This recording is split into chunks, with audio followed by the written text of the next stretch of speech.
Welcome back to HSC Business Studies. This is the second video in the series looking at exam technique, tips and traps for business studies.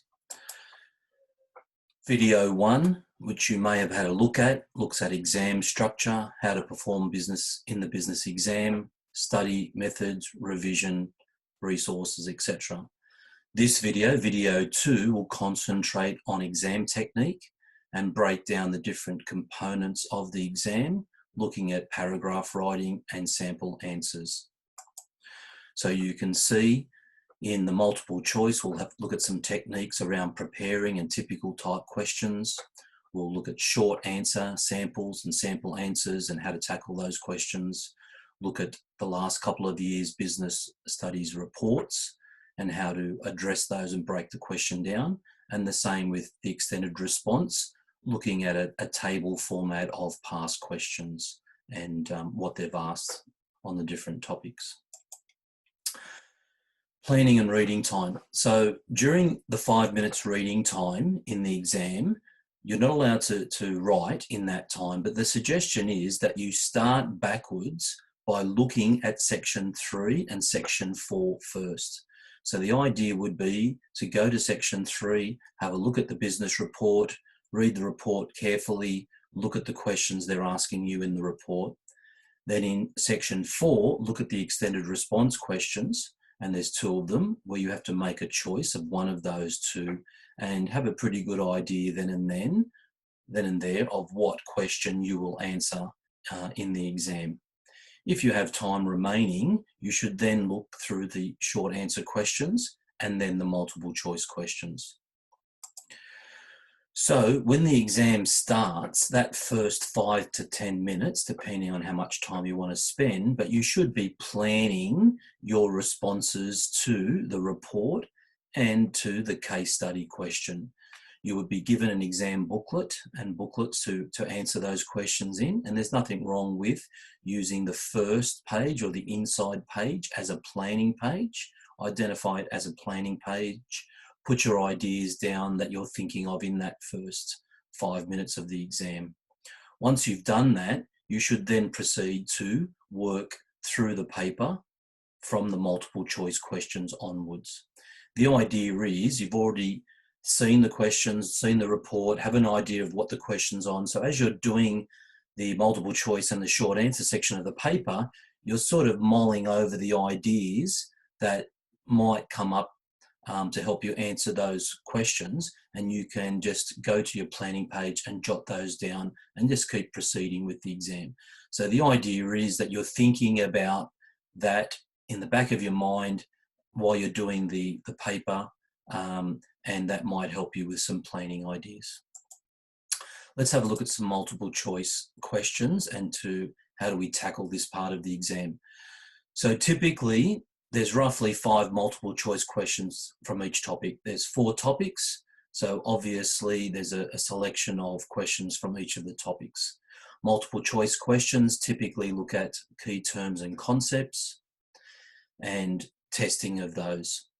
One of the techniques that are used is to try to cover the answers, read the question, have an idea of what the answer might be first, before you start looking at the answer. Sometimes students rush reading the question and go straight to the answers. So the idea would be read question carefully, have an idea of what the answer could be from your knowledge, and then proceed to answer the questions or look at the answers.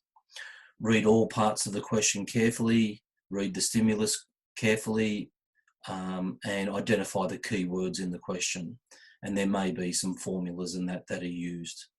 One of the other methods that students use is when answering the question, once they've answered the question on the answer sheet, that on the actual exam paper, they might make a mark next to some of the questions that they might not have been sure on, so that if there's any time remaining at the end of the exam to come back and to do those questions or to look at those questions again. Question 1 from the 2012 HSC exam. Typically the first couple of questions are sort of leading questions, tend to be relatively easier than other questions as a means of sort of settling you into the paper. So looking at this question here, we've got an accountant decides to use the services of a cleaning company for 1 day a week. What is this an example of? So we've got 4 key terms here, and looking at each of the terms, we should know what they mean. Development, downsizing, reducing costs, employing people from overseas, and outsourcing seems to be the standout answer there as a means of getting someone else to do certain functions or services within the business. Our second question we have here is a typical critical path question. And every so often these questions come up and students often get confused on working this out. And the reason is the definition of critical path. This is a scheduling tool in operations, but basically the definition is it's the minimum number of days needed to complete all tasks and finish a project. So when students hear minimum, they start automatically looking for the least number of days, but in actual fact, it's the most number of days, okay? So the definition is the least or the minimum days to complete all tasks, but the actual calculation means that we're looking at the maximum number of days.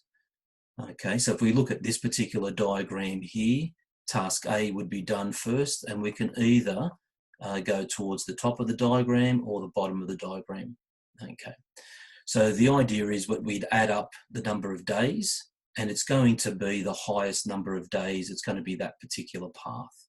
So task A, C, G, then J, and that adds up to 5, that's 10, 15, that's 17 days there. So 17 would be the answer there. Now notice the other answers that are given would be typically the other paths that could be taken. So again, it's the calculation is we're looking for a maximum days, but the definition is the minimum days. And the idea here is that we can't go, so if we went along this way, B, D to H, we can't proceed any further until task G is done. That's what it means. So C and E and D and H, they can be done simultaneously, and that's the benefit of this graph in scheduling. Okay, we've got another question here, or 2 questions from another year in the HSC. This one's a little bit simpler in terms of the layout, but it's a double question. We've got 14 and 15. So again, from our definition, we're looking for the days or the highest number of days from whichever path we take. So I'm looking here, we start with 5, that's 4, that's 6. I'm thinking we're probably, and that's 2, so we're probably going to go this way. And then we go 5 and then 2. So we've got 5, 6 is 11, and 6, that's 16. And then we've got the 2, which is the 18 days. If we add up the others, 18 would be the highest number or the minimum time needed to complete all tasks. So C would be the answer there. In our next question, but it says if activity EC, so there's EC there, if that was delayed and takes 6 days, okay, so what that would mean is that up here, instead of that being 3, we're going to add 6 there. So it says, how long will the project be delayed? Okay, so the idea of delay means, well, we're going to see how many days that compared to this particular answer here. So if we add these up, we've got 5, we've got 4, that's 9. Now we've got 6, which is 15, and that's 2. So that's making 17 days. Okay. So when we're comparing it to the 18 days from the normal path or from the previous question without the delay, then we can see here that there's really no delay. So if it took us 18 days normally, and now with this delay, it still takes us 17, we still haven't reached the 18. It's a little bit of a trick question there in that one. Okay, let's move on.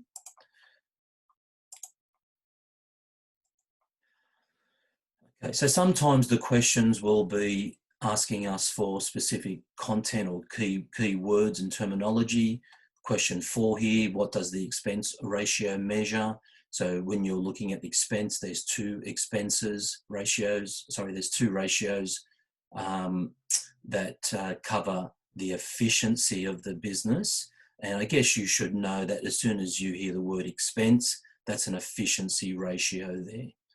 Okay, so each of the different ratios would measure different things. So for example, the net profit ratio would be a profitability.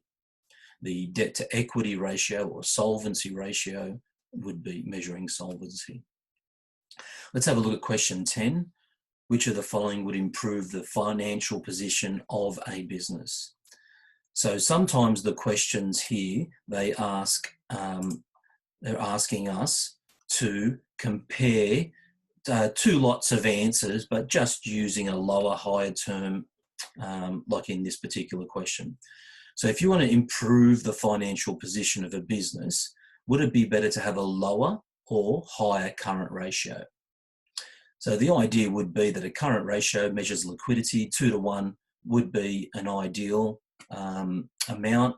So the lower the current ratio, maybe the inability to meet short-term obligations. So here we would say it's probably higher. So that would knock out A and D.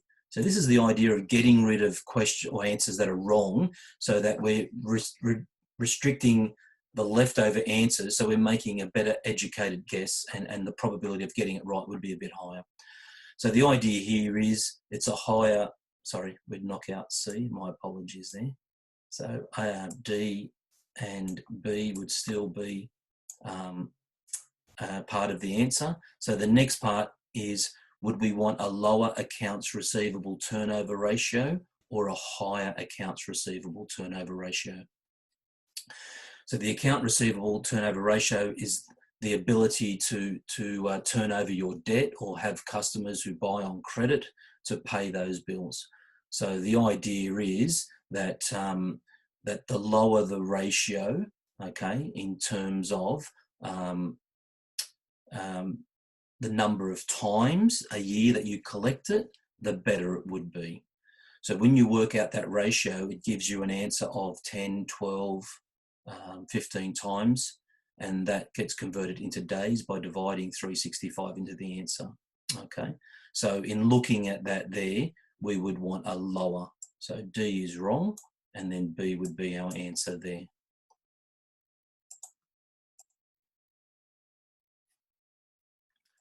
All right, let's move on.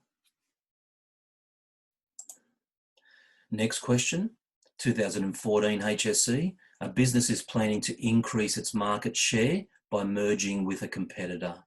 So market share tells us something about what the answer might be, and merging. So what financial objective would best illustrate this? So looking at it all together, there's no mention of debt there. Okay, so D would be crossed out there. There's no mention of debt, so D's gone. In terms of liquidity, we know that that's a short-term, current assets, current liabilities. There's no mention of that there, so that would go. So it leaves us A and C. In terms of, is it growth or profitability? The market share, I mean, that's just sales, looking at percentage sales in the market, but the idea of merging means you're getting larger. So A would be the best answer there. So notice the process of elimination that I went through in doing that. Sometimes multiple choice questions have the financial calculations, and in the last few years, NESA has decided to give students the formula. So you don't get a formula sheet per se, but if they're asking you to do a ratio calculation, then what they typically give you is something like that, a formula in brackets next to what they're asking you to do. However, just be careful, because there's other calculations, non-ratio calculations, which you would be required to know that they don't give you the formula. So in order to do the net profit ratio, we need net profit. Now we look at the table, so just be careful. We've got 14 and 15, okay, and this is an extract. So we can't see net profit there. So obviously we have to use the data that's there to calculate the net profit, okay? Now to do that, then you should know what the formula is. So the formula here is gross profit minus expenses, and that's one that's not given, okay? Okay, so it's a not given formula. So from here, make sure we're looking at the right year, 2014. So we look at 2014, gross profit's 50,000, expenses at 20,000. That gives us the 30,000 net profit figure. Now we can put it into the formula. So the net profit divided by sales is the 30,000 from the answer there, divided by the 160 in sales, and then putting that as a percentage gives us 20%. So again, there's some formulas that are non-ratios that you might need to know, okay? Let's move on to the 2017 exam, question 6. So some questions have a stimulus attached to them, and with that stimulus, you obviously have to read that carefully to ascertain the answer. A sole trader, one owner of a business, invests $500,000 into her business. What is this an example of? So again, if we look at this process of elimination first, okay, so if we say, we can go through the answers here. Is it an overdraft? No, an overdraft is a loan. There's no borrowing. We've got investing. Okay, retained profits is a type of internal finance. Our next two, we've got internal debt finance and internal equity. So I guess the debt component is what's wrong. So we're left with B and D there. Now, retained profits, it doesn't say anything about money that's been made in the business previously. It says puts in her into her business. So she's putting the money in herself. So that would knock out retained profits, and that would be an internal equity source of finance. Looking at our next question, question 10. So we've got a visual here. We've got salty sunscreen for teenagers, and we've got it for adults there. We've got a price of $15 for teenagers and $10 for adults. So the question is, they've got the same ingredients. Basically, it's the same product. This is an example of which of the following. Okay, so again, this is a question where we can't sort of know the answer first. We've got to look through the selections before we can make a decision. All right, price leading, okay, not a syllabus term. So that's probably not going to be correct. We've got price skimming. Now, if you know the definition of skimming, skimming is, setting a higher price of what the market can bear. But because we've got two different products, it's not going to be skimming, although some students might have got confused on that, saying it's a higher price for teenagers than adults. Penetration is a low price. Okay, so again, this notion that there's two different prices. But, when you look at the consumer law section of marketing, you will realise that it's price discrimination. And the definition basically is charging different prices for the same product to different groups. All right, let's move on. I'll just clear the screen. Okay, so our next question, knowing the syllabus is probably an important part of your preparation. It is a very important part. So sometimes when we get questions like this, where it's asking us a question that's directly comes from the syllabus. So the question is on transformed resources. That's part of the operations topic. And when I've got it here, this is the syllabus extract. Under inputs, we've got transformed and transforming, and transformed resources are materials, information, customers. Customers, information, materials. So knowing that syllabus and the techniques, if you looked at in video 1 about memorizing the syllabus with the closed passage, etc., well, then that's an easy mark there. Okay, let's have a look at section 2, our short answer type questions. All right, so in section 2, basically, again, the questions in the short answers can come from any of the 4 topics. This time, in this section, we would need to take particular account of the verb that's used, the glossary verb, and we've mentioned that in video 1, and breaking down those verbs and what to do with those verbs. So we need to give more effort and analysis to questions with higher marks. That's just a given. Be concise in your writing whilst using stimulus material and examples. Often get that from students asking, oh, do I use my Qantas case study? Do I use my IKEA case study in short answers? And the answer to that is yes. If it warrants and it's going to help you answer the question, definitely. And obviously, key terminology and concepts is an important part of this section as well. All right, so I've got a sample question here, and this comes from the NESA workbooks that are produced most years. So we've got our stimulus material here. Sue is a sole trader whose business is growing rapidly as sales are increasing. As a result of the growth, she needs to purchase stock worth $10,000. We look at the question, explain a potential conflict between short-term and long-term financial objective for Sue. So we know that this particular question comes from the finance topic, it comes from under the role, and part of looking at the role and looking at the objectives was this short and long-term conflict that can occur. So let's have a look at the way the students answered the question. We've got our explain question first of all. So we know that explain means looking at the cause and effect, okay? So we would circle the verb and we'd make sure that we're talking about conflict, so key word, and we've got short and long-term obligations there in terms of objectives. So let's have a look at the answer. A potential conflict between a short-term and long-term financial objective would be balancing liquidity and long-term growth. Straight away, we've attacked the question. So what's the conflict they've identified? That there's a problem with liquidity in the short term and growth in the long term. This can be seen by how Sue may attempt to lower her current liabilities in order to increase and improve her liquidity. However, in doing so,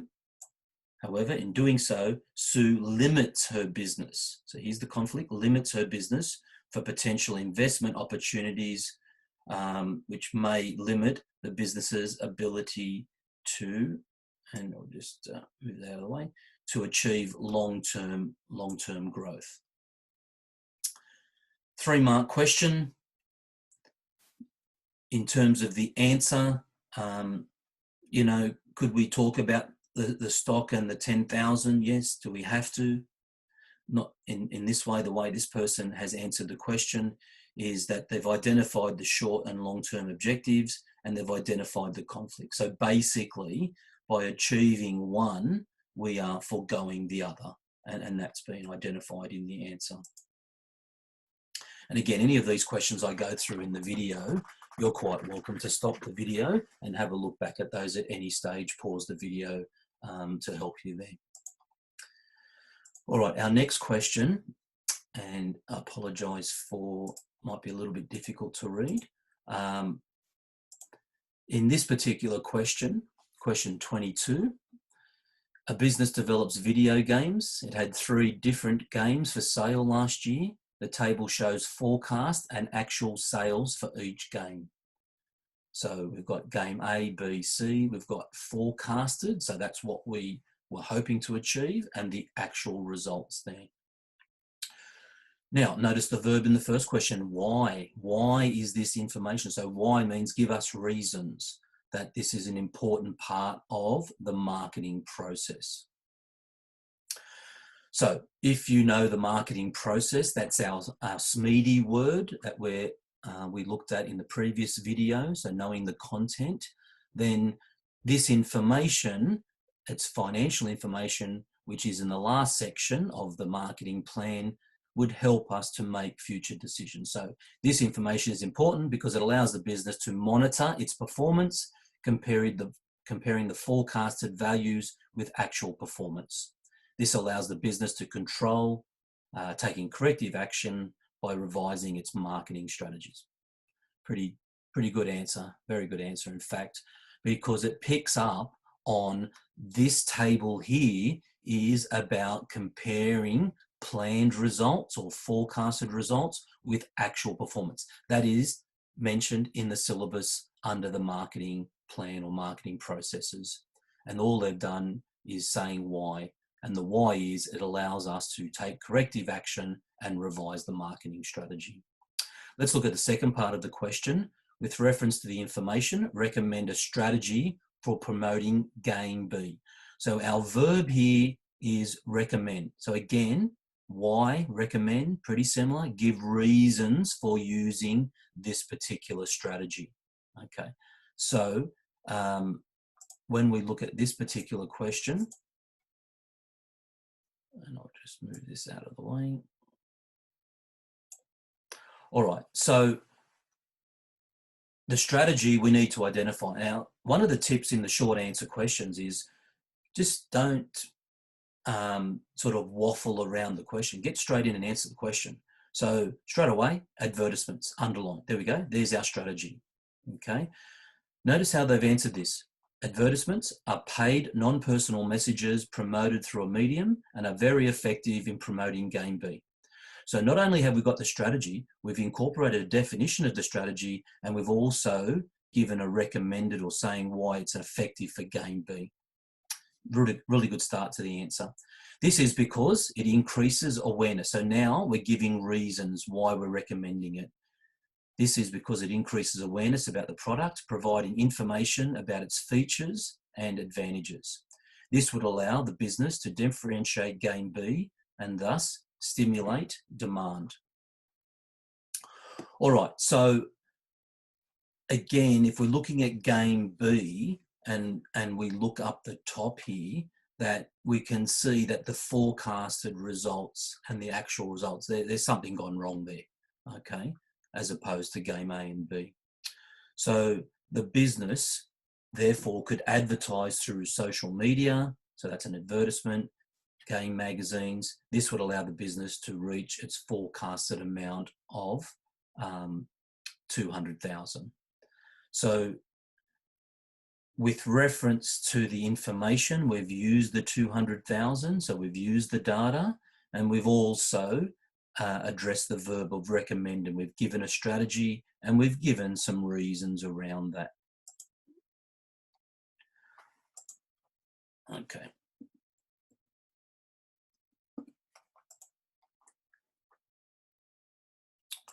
All right, so let's move on. Let's have a look at another question here. And again, sample answers from the Nessa book, showing us what a typical answer to this question looks like.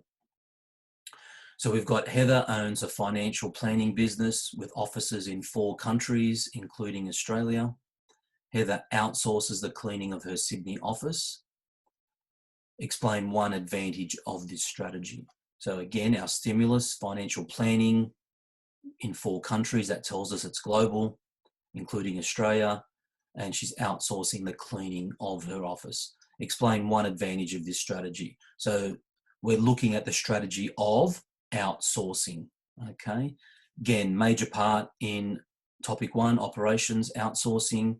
The syllabus actually requires you to know the advantages and disadvantages, questions coming straight from there. By outsourcing this job, Heather's business is able to focus on the core function of financial planning, which will allow the business to save money on costs. Otherwise, she would have spent the time cleaning of the office.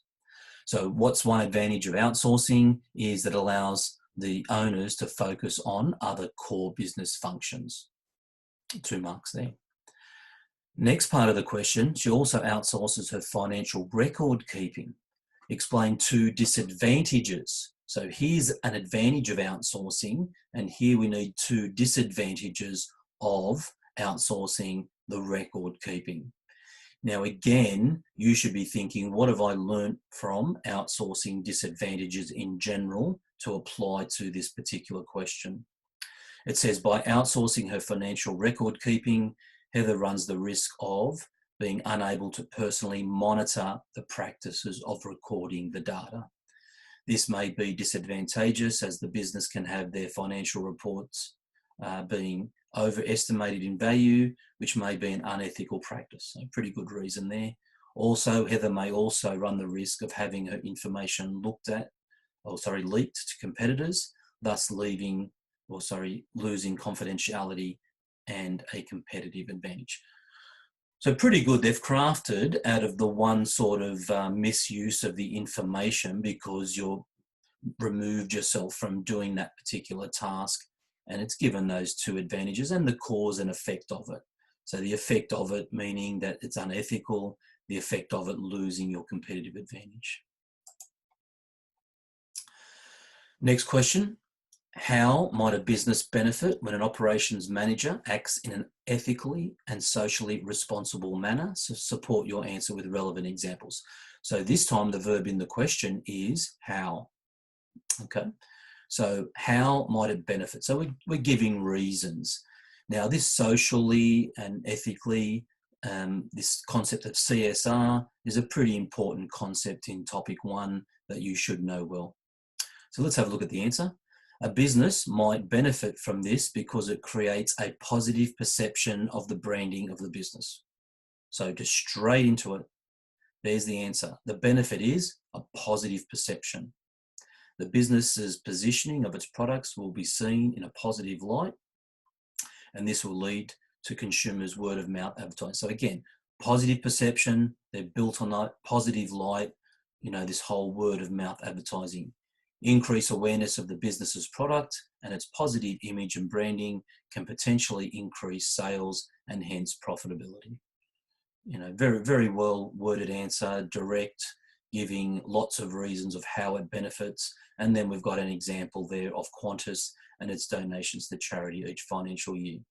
So very good structure to look at in terms of answering a question like that. Next question, explain the interdependence of finance and operations in a business. So you would know that interdependence is covered in all 4 topics. It's a major part of the course, and you should be, putting some effort into knowing the linkages between each of the topics and being able to explain this. This question comes up quite regularly. It's come up in a report question in the past, and potentially it could even be a case study question. It hasn't been asked yet, but potentially could be. So the way that I teach my students to answer a question like this is it's an explain. So we're looking at the cause and the effect, but we're also looking at the linkages between them. So let's have a look at this answer.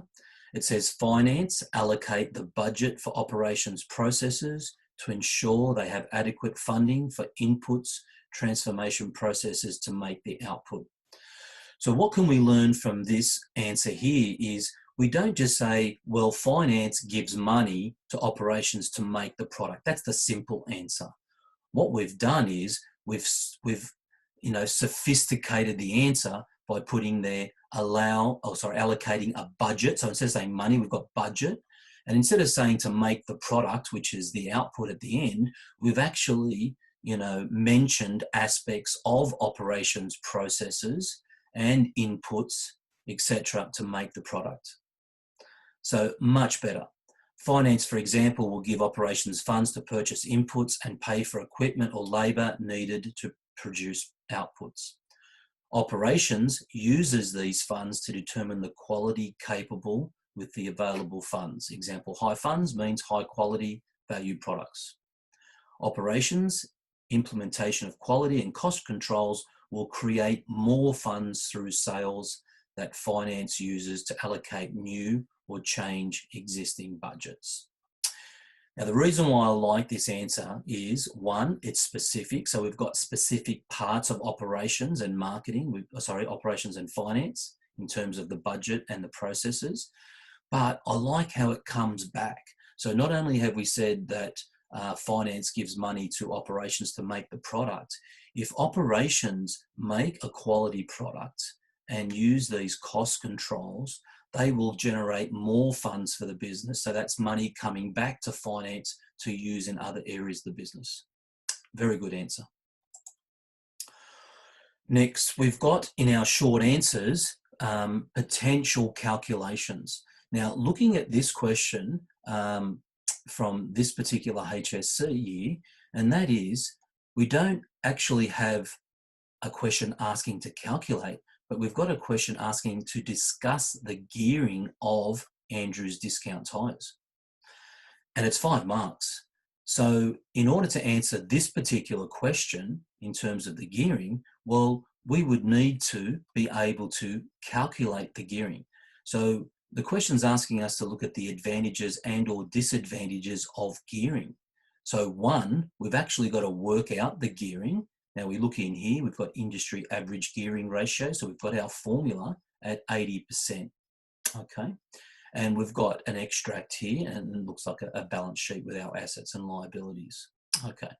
So the first thing you need to do in this question is calculate the level of gearing. Now, if we're going to look at the advantages and disadvantages, we have to determine, is the gearing high or is the gearing low before we can make comments about that, okay? So using our formula of total liabilities divided by the total equity, so we'd need to add up our liabilities here, okay? And then, so that's 2, 1 and 5, so we've got $8,000 there and divided by 16. So, you know, looking at that there, that's 50%. We've worked out that as 50%. And we'll see that in the sample answer on the next page, okay? So just keep this in mind. We've got our table. We need to do our calculation first, and then we've got 80%. So normally questions in business might give you an idea that the business is struggling in a particular area. So there's a problem and we need to fix that problem. But when we look at 50% gearing, then we're thinking the industry average is 80. Well, that's probably not too bad compared to the industry average.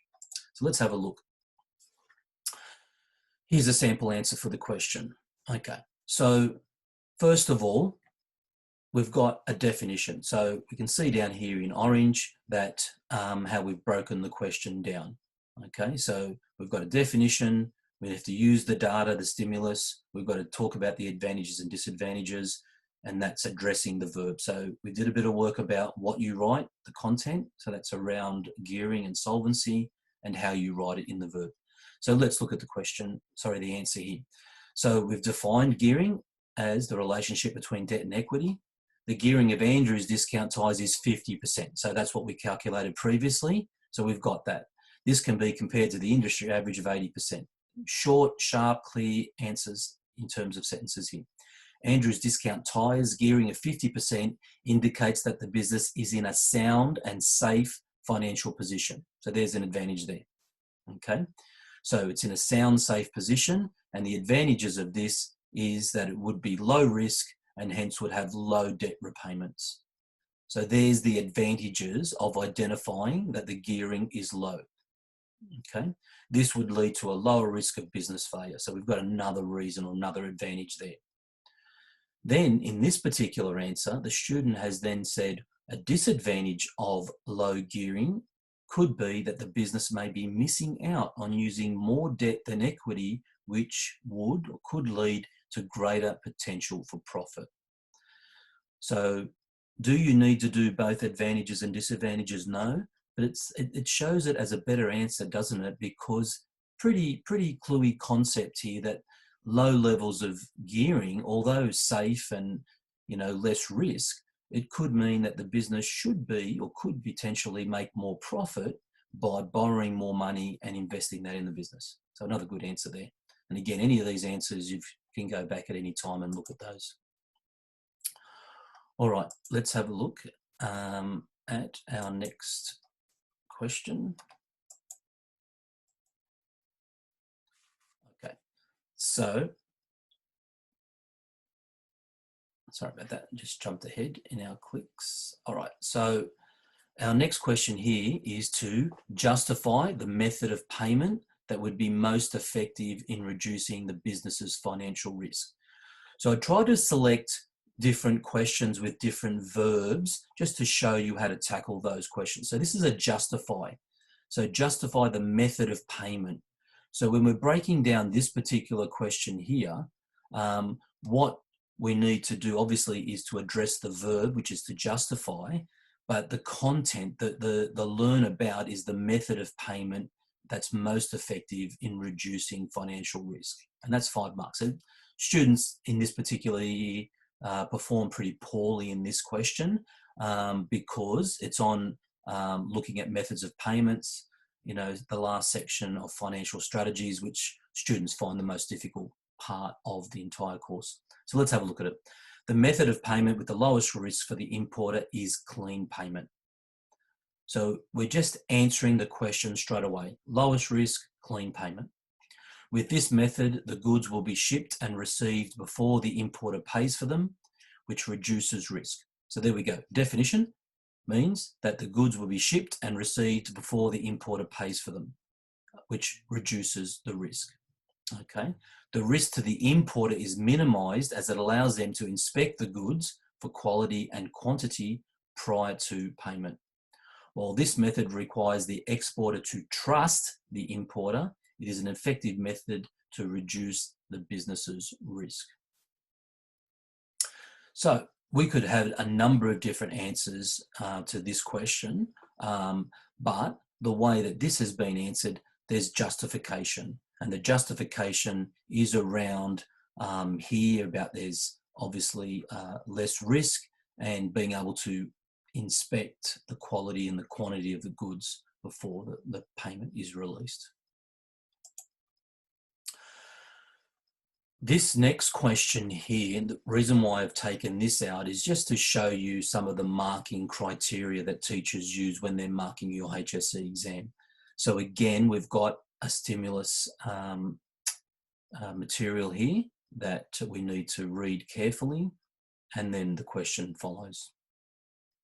A large business repairs trucks that transport heavy loads. The business struggles to complete many different types of repairs in an efficient manner. It has had difficulty meeting legal regulations and customer expectations. So our question is to describe 2 transformation processes that might apply to this particular business here.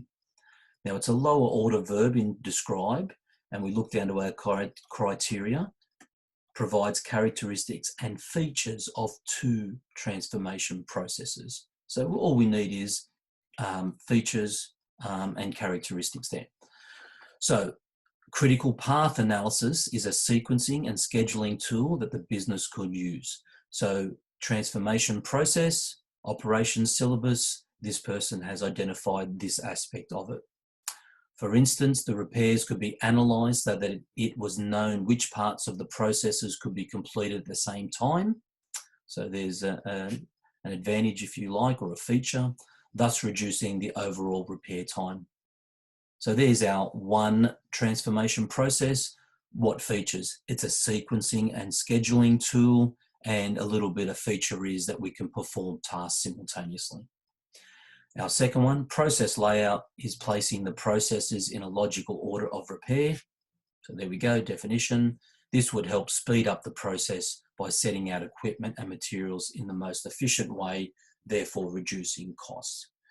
So you can see in that answer there, this particular student has done a little bit more than describe and then accessing the full range of marks there. All right, let's move on.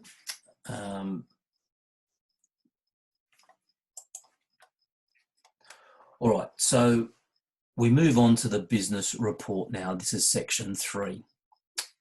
In section 3 of the paper, we must write a business report. So we've got there, we must.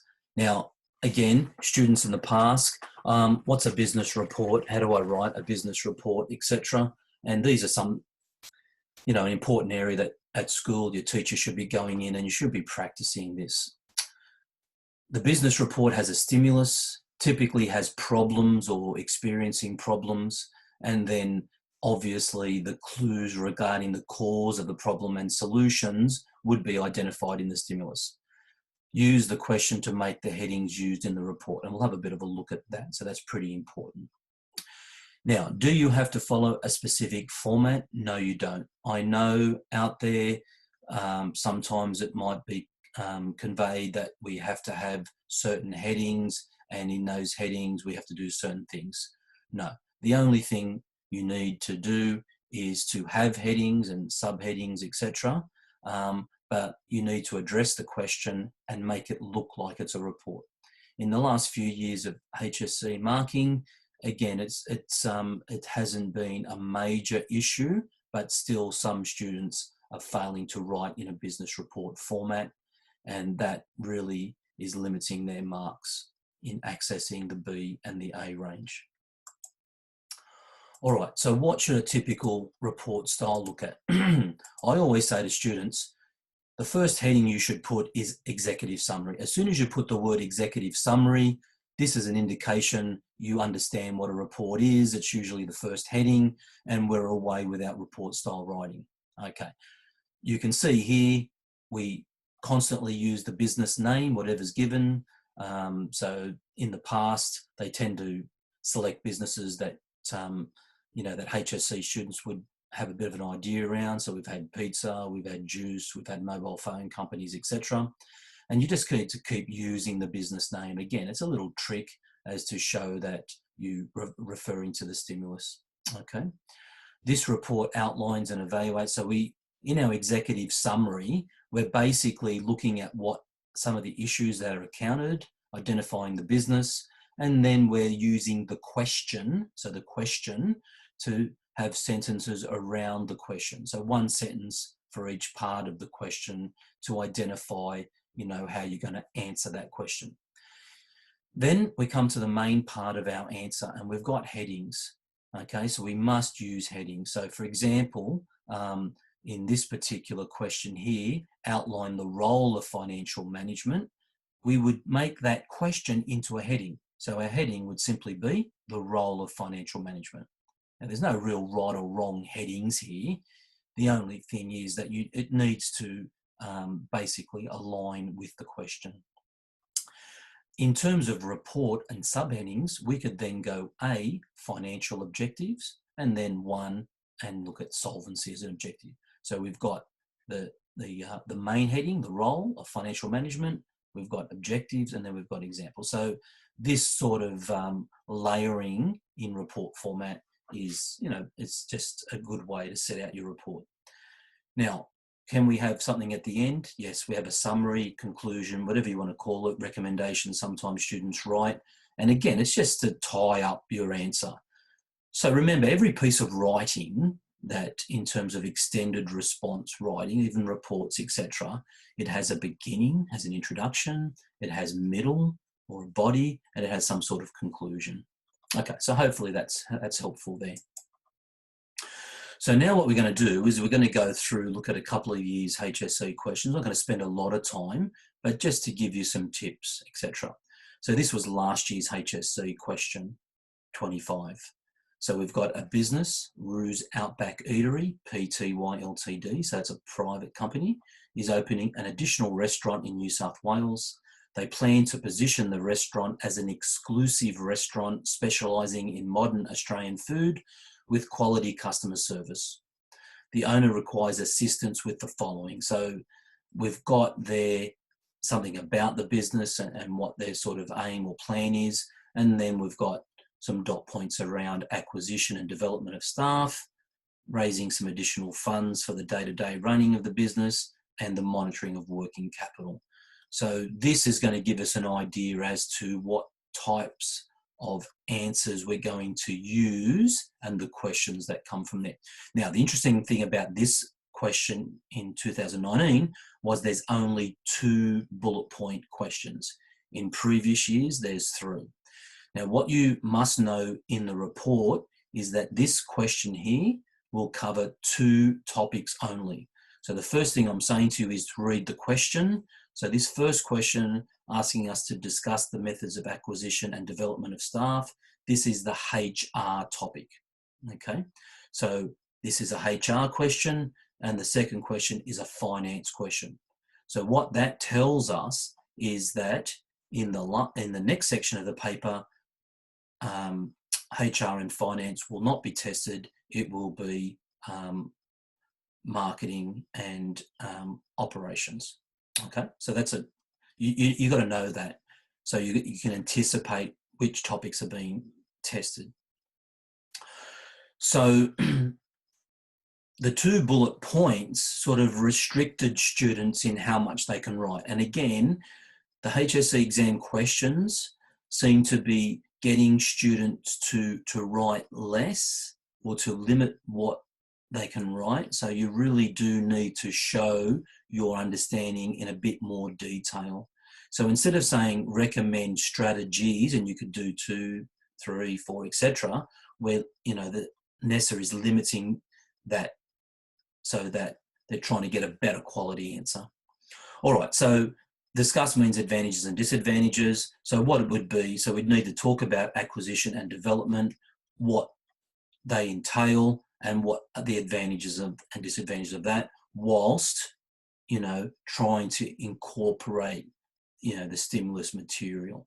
So as an exclusive restaurant specialising in Australian food, we're probably going to acquire staff with some expertise and skill in that area. So that would be something that you might pick up in your planning. And then 2 appropriate working capital strategies, and looking at those from the syllabus. We've got the leasing and the sale and lease back, and then how we would put that into there. All right, let's move on. So that's the 2019 question. All right. Okay, so we've just jumped ahead a bit. Sorry about that. So the 2018 question. So stimulus material is around Fast Burgers Ltd. So that's a public company.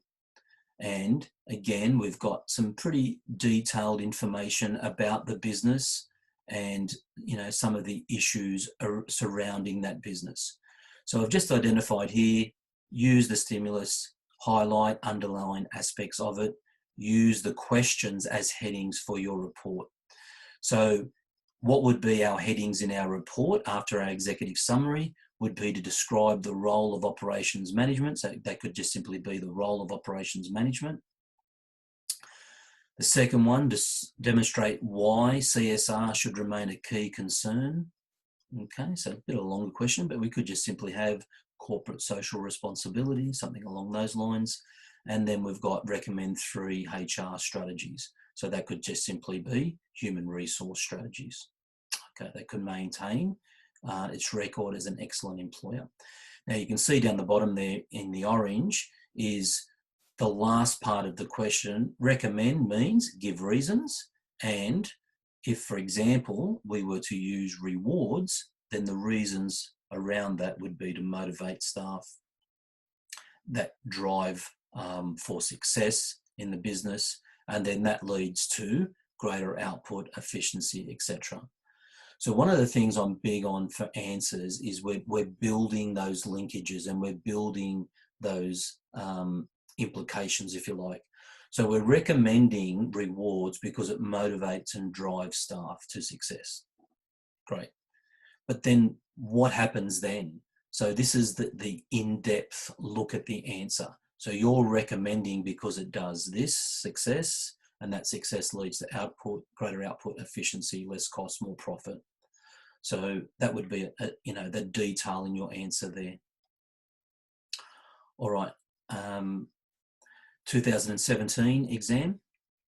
Now, the reason why I took this question out as well is to show you that sometimes you're given financial data in the stimulus. And this particular year, students struggled in terms of knowing how to use the sales and the profit levels. Yes, we've got some stimulus material here for Sporty Goods Limited, and we've got that it's facing increased competition and they're concerned about the positioning. So there's some of the issues around the business. Okay, so again, must use stimulus. We're using the questions down here as headings. So in this particular report, the first question is to outline the strategic role of financial management. So notice there that 2 years in a row that it's around this strategic role, different topics. So when we look at this particular question, this is a financial topic question. We're looking for another topic. So recommend 2 strategies to improve financial performance. So that would be another financial question or financial part. And then the last part is on marketing, about the importance of monitoring and controlling the business's marketing strategy. So again, we would use the headings to develop use the questions to develop our headings. And then the verb is obviously a focus there.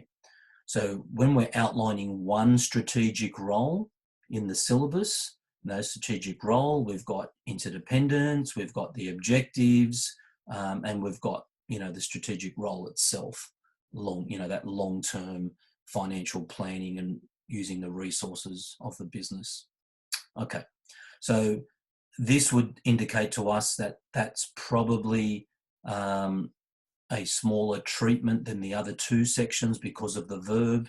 So outlining and giving the features and characteristics, and then the recommending the 2 strategies. So we'd have to do more with the recommend, and those financial strategies would need to match up here with the stimulus material. So obviously we're looking here, profits have been falling and sales have been falling. So we'd probably look at strategies for profitability, and they could be things like revenue controls or cost controls, and looking at those. The last part's interesting, about the importance of monitoring and controlling the marketing strategy. And again, specific part of the syllabus. That's the last part of processes. And what we know from the syllabus there is comparing the planned results with actual results and revising the marketing strategy itself. So we'd need to talk about that in that particular part of our answer. All right, so hopefully that's sort of broken down that question for you. 2016, majority of our stimulus material is in the form of a financial report. So we've got Lee's Catering, the small business, high profile chef, food is excellent quality, it has many bookings for future events. So we've got a little bit of material here, and then we've got this financial data. So a little bit different. In terms of the question, it says a potential new partner is concerned about the accuracy of the financial reports and the effectiveness of current management. So we've got a little bit more in terms of what they perceive some of the problems might be. So you're asked to write a report that explains the possible limitations of the financial reports. So it's an area of the syllabus, limitations, financial reports. They're things like valuing assets, normalized earnings, timing issues, etc. And that particularly you'd need to look at the possible limitations of that. Now, this is a little bit of a tricky area of the syllabus that students get confused on because it's quite technical around the finance part of it. But it's basically saying that when financial reports are produced like this one, it's an extract, we don't get the full financial picture. And sometimes that's an advantage for the business if they're trying to lure in investors. Other times it's a disadvantage because it doesn't show the true, figures and how the business is going. Our second part of the question is recommend appropriate working capital strategies. Okay, so we've got our working capital strategies. So, looking at those strategies around sale and lease back and leasing. You could even look at control of current assets, control of current liabilities, and within those. The last part of the question is asking us to evaluate pricing strategy. Okay, so we've gone explain, probably mid-order verb, recommend, getting a bit high, and then, at the top of the ordered verbs there, evaluate, making judgments around a suitable pricing strategy. Okay, so we'd need to be looking at current. So we've got liquidity problems here. We've got gross profit being lower than industry average. We've got a very high expense ratio. Okay, so that would be stimulus that we'd need to refer to. All right, let's move on. What I've got here is a sample, a part sample of an answer, just to show you how to set the report. So we've got business report on Lee's Catering for potential partner. So they've picked up on the stimulus in terms of the heading there, and it's by a business consultant. Now, some students make up names, etc., but that's fine. So the executive summary is our first heading, and I'm not going to read through it, but basically the executive summary will look at the issues or concerns in the business and then address different parts of the question. Our first heading, notice the numbering. Number 1, limitations of financial reports. There are various limitations of financial reports, and then it lists them: capitalised expenses, valuing assets, etc. So just to show you what a report looks like. Then when we're breaking that down, so we're going 1.1, looking at capitalised expenses. Okay, so then they're looking at that. And when you, later on, you might like to stop and have a look at and read the answer, it's basically looking at the cause and effect, like what is the limitation of a capitalised expense on the business. Then we've got our second part of the question, which is working capital management as a heading. And this is what I like, and I would suggest to you as well. So we put the heading, and then we have a lead-in, like some lead-in sentences around what we're writing about working capital. And then we identify the specific aspect of it. So 1.1, control of current assets. So we've got a lead-in, and then we've got our first heading down the bottom here, and then we would start addressing the question. So we're looking for recommend type references. And then our final part is price points as a pricing strategy. Now you can put pricing strategy, whatever the heading you like, but they're using 3 price points. And again, it's not the whole answer. I've just taken extracts of the answer there. So that just shows you how to write a report and what it looks like. All right, in 2015, we've got fit, fast bikes, and again, some stimulus and our questions around here. So I've just put that in at a later date. So you've got all the questions together, and you might like to have a look at that and look at the sample answers or the suggested marking guidelines, etc. In that particular question in 2015, I've just picked up, so you probably, from what I've done so far,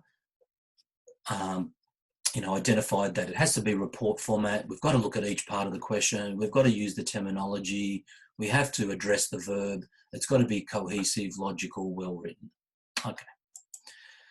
2014, this particular year, we've got a higher order verb. We go recommend, then discuss, then explain. So really don't take for granted that that first bullet point question is an outline or describe lower order. So this really dictates the quantity and the quality of your answer.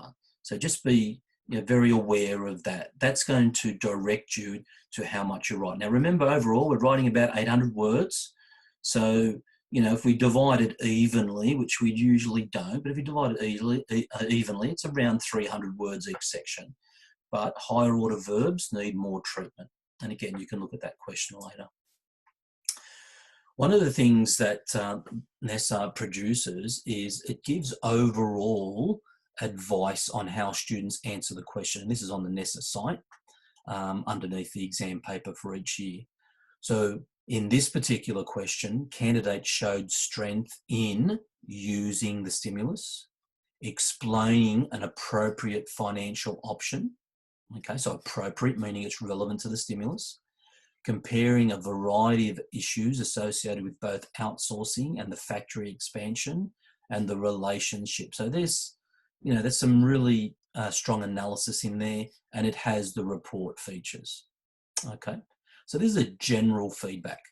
So what do students need to improve on? students were pretty lost when it come to global factors. You know, scanning and learning, research and development, etc. Students didn't really know that part of the syllabus well, the last part, very last dot point in operations, and that was a concern. Making reference to the stimulus throughout the response and relating the global factors to how the business operates. So this might give you, and again, you can have a look back at the question and look at, the feedback from the marking centre. 2013 question. Now, 2012 and 13, 12 was the new format for the business studies exam. So 2012 was the first year of the major changes they made, and 2013, obviously the second year. But just wanted to show you this because this 12 and 13, the actual question was in sentence format, not in stem and leaf, okay? STEM type question. All right. So here we're asked to write a report recommending marketing and financial strategies to improve the performance of the business. It's pretty straightforward because it's basically saying, write about a couple of marketing and financial strategies, link it to the stimulus, and give reasons for it. But again, just don't be put off by the fact that it's in sentences. So the verb is recommend, the topic is financial management and marketing, and we're looking at strategies there. All right, let's move on to our extended response type questions. So the only difference between the business report and the extended response is that obviously they're going to be questions from different topics, but you have to use the case study.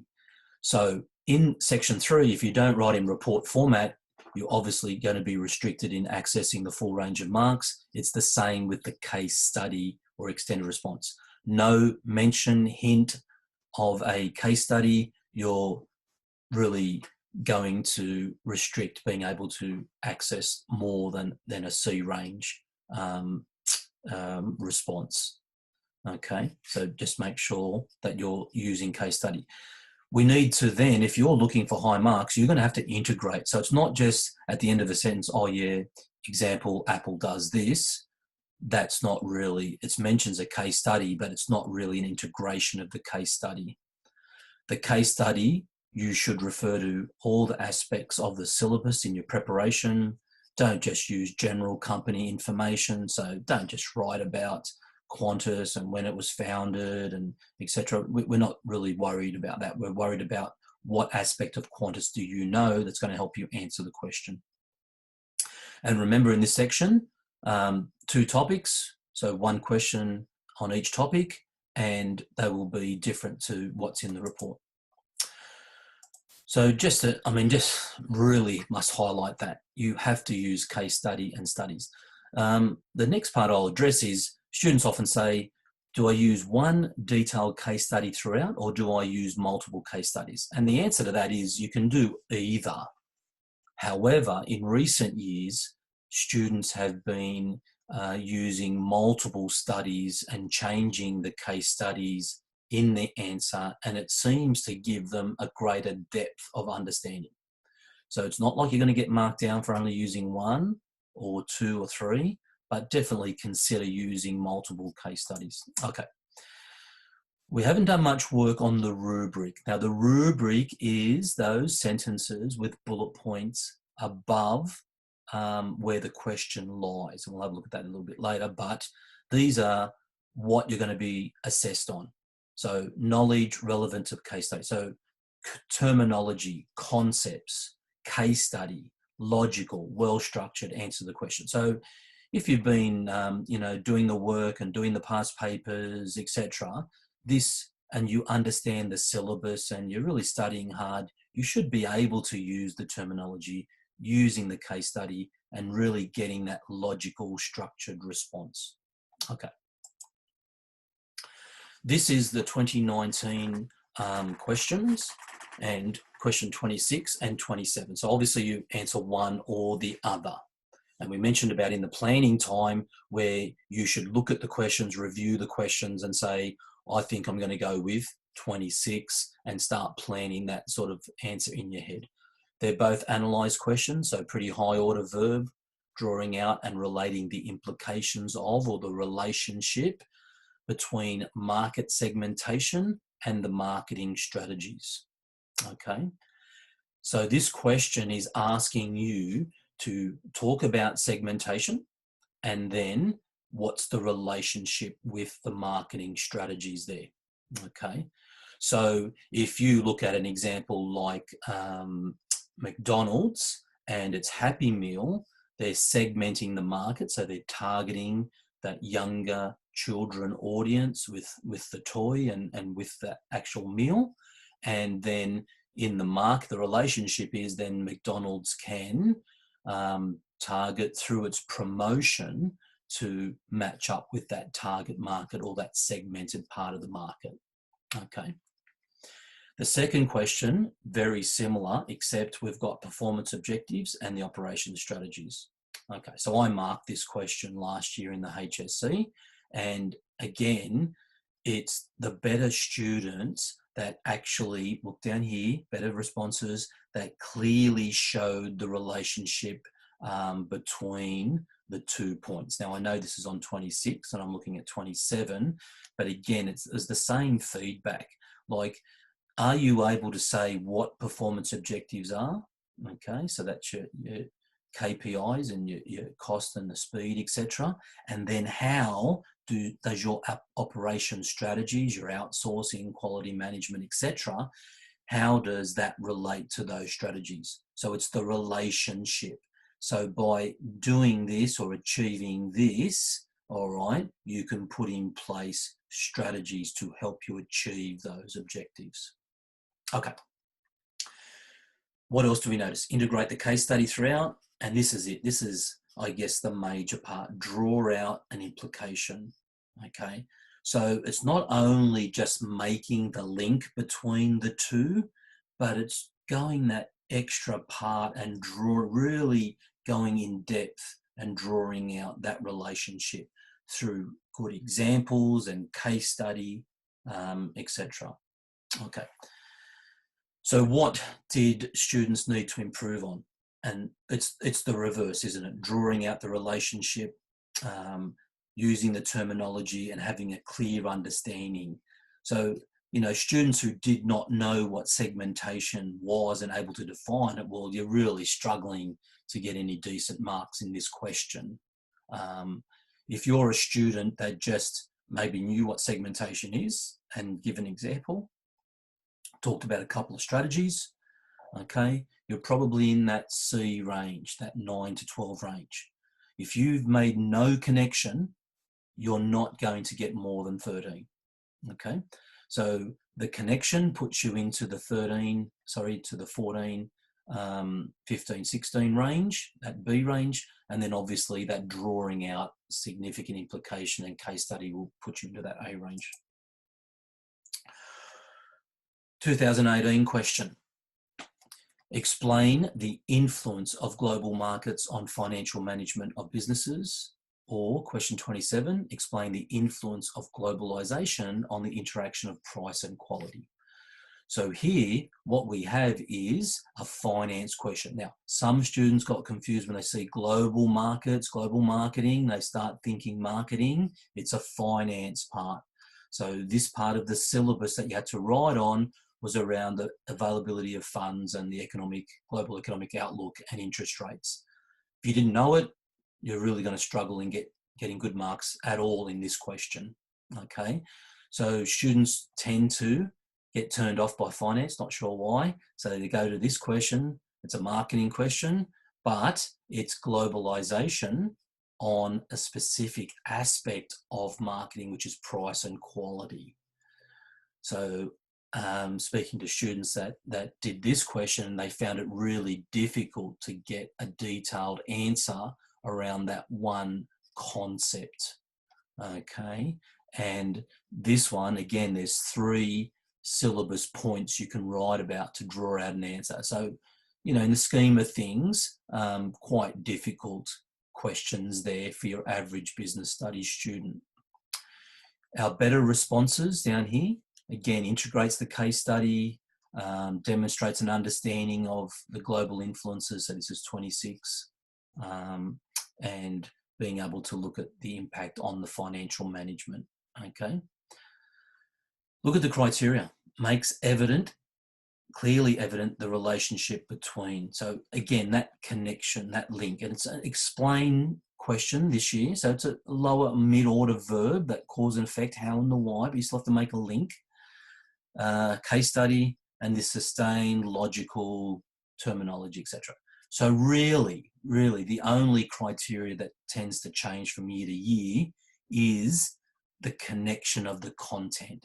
So this is always a given, and then it's the connection in the question that they're looking for. All right, so having a look at that particular question, just move on. Okay, so what I might do now is just jump ahead to look at the questions that have been asked in the past. All right, just a bit conscious about the video going too long, but you obviously can re-watch this and stop it and start it, etc. So what I've done is basically taken topic of operations and then listed down all the past HSC questions from 2012 onwards and put the year in brackets after it. So you can see operations has been the most tested in the last section. Now, I'm not sort of saying to you, let's start predicting and guessing what questions and topics they're going to be, you know, but looking at the past questions, we can get an idea of what has been asked and what hasn't been asked, and that sort of helps with our preparation. So we've already been through question 5, that relationship between the performance objectives and the strategies. 2017, analyse the effects of globalization on operations management. Now, this is a good one to point out. When it says operations management, typically it means the strategies. Could it mean the processes? Absolutely. But it's like, how does globalization, breaking down of barriers between countries and allowing access, greater access to markets, how does that affect operations? So in simple terms, globalization has allowed businesses like, you know, Apple to set up its outsourcing component, Foxconn in China, and that's one effect. And then we look at the implications of economies of scale and producing quality phones and, you know, all around that cost saving, etc. Have a look at this. In question 3 in 2016, what do you notice here? That these two questions, one year after the other, very similar. Evaluate the response of operations management to external influences. So it's an operations question on management strategies to external influence. So globalization is our external influence. Okay. Now, if you've watched video 1 with our mnemonic about only in Greenland they quietly chew gum leaves every Christmas, that's the aspect or the influences on operations that they're looking at there. So is globalization external influence? Yes. The difference between the 2 years, however, is this is evaluating the response. So in other words, here's the influence, external, could be economic, or it could be competitive based, etc. How has operations responded? So what strategies, like a quality management in terms of quality based, etc., response to that. Whereas this year is the effect of globalization. So they're similar. It's almost like globalization has caused the business to respond by doing these particular strategies. If we have a look then across the board, all 5 questions in some capacity are asking for strategies. So it's a given you need to know the strategies in each topic well. Assess the strategies to respond to the influence. Sounds pretty similar to 2016. Evaluate the importance of the strategies for competitive advantage. The responses of management, pretty much strategies to influences. The effect of globalization on management could be processes, but you know, it's easier probably to do strategies. And then obviously this is a strategy on the strategies. Okay, so worth thinking about. Let's move on to marketing. Marketing 2012, 14, 18 and 19 and last year, and we looked at last year's question already and we broke that down. Notice how, and we looked at 2018, so we've got the price, quality and the strategies there. 2014, we've got strategies. So out of those 4 questions that were asked, 3 of them are around strategies, some specific, some in general, and then we've got our ethical and government regulation. So, this is looking at our consumer law, Australian consumer law, the Competition and Consumer Act 2010, and the ethical behaviour, things like truth and accuracy and good taste and engaging in fair competition, etc. So why is that important? So that's looking at things like benefits and costs of that. All right, let's move on. Finance topic, as I said, students sort of don't really like too much case study questions, and there's only been 3 of them. So this is the least tested. Operations has been the most tested, and human resources and marketing are similar in terms of the testing. Let's have a look. 2012, how can different sources of funds help to achieve objectives? So again, it's a how question. Sources of funds, okay, so where the funds come from and how they meet up with the objectives. Evaluate the importance of strategies, improving business performance. So what's business performance? Tends to come up a lot in questions. So performance could be what? Profit, could be sales, competitive advantage, market share. So that's something to consider there.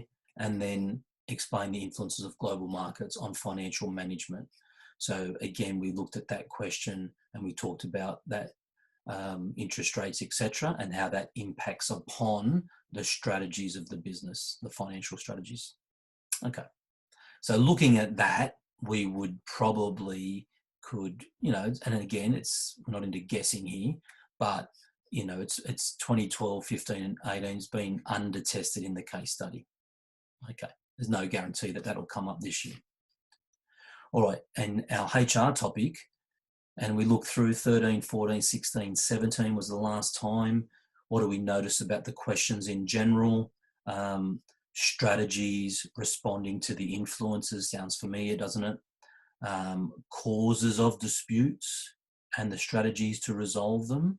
Interesting part, because the HR topic is broken into sort of that HR and looking after workers, and then that whole dispute section. So you expected to know a workplace dispute and how it's resolved.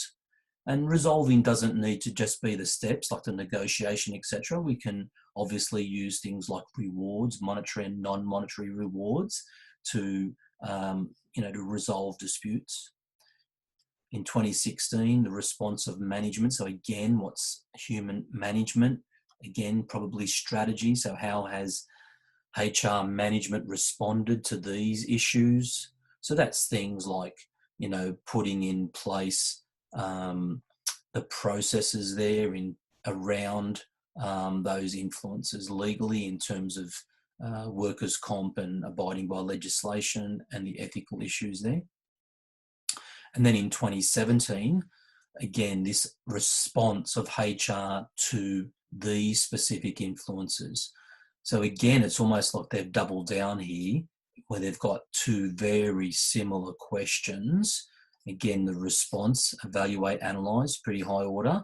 This is legal and ethical, but this is economic, technological and social. So looking at the other influences that weren't tested.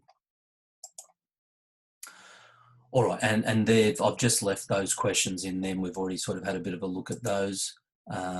This is the rubric I was talking about before. A lot of students just ignore it, don't even read it. But, if you've done enough practice and you've studied well and you're well prepared, you should be doing that automatically. And then I've got here, just to finish off, just wanted to show you this because In the last few years, what's happening is that students in section 4 are using report format, and there's nothing wrong with report format. And some teachers are saying that they're teaching report format in both 3 and 4 so students don't forget to do it in section 3. Okay, but it's up to you. And again, it's a preference. Is it easier to answer the question? Sometimes, okay. So you can use the headings and you can read the answer. It's quite a good look at that question and the breakdown of it. And I've got in here some judgment. So things like effectively responded by doing this, okay. We've got our case study, Jetstar, and down here again, allowing Qantas to increase market share whilst decreasing costs, enabling it to achieve a competitive advantage. So we've got reasoning, we've got some judgment here, we've got case study, we've got sophistication in our answer, etc. All right, so that brings us to the end of the video. I know it sort of probably went on a little bit long there, but hopefully I've broken down the exam for you. You can go back and have a look at different sections again, and good luck with your study in the HSC, and hopefully there's been some good advice that you've received during the video. Good luck.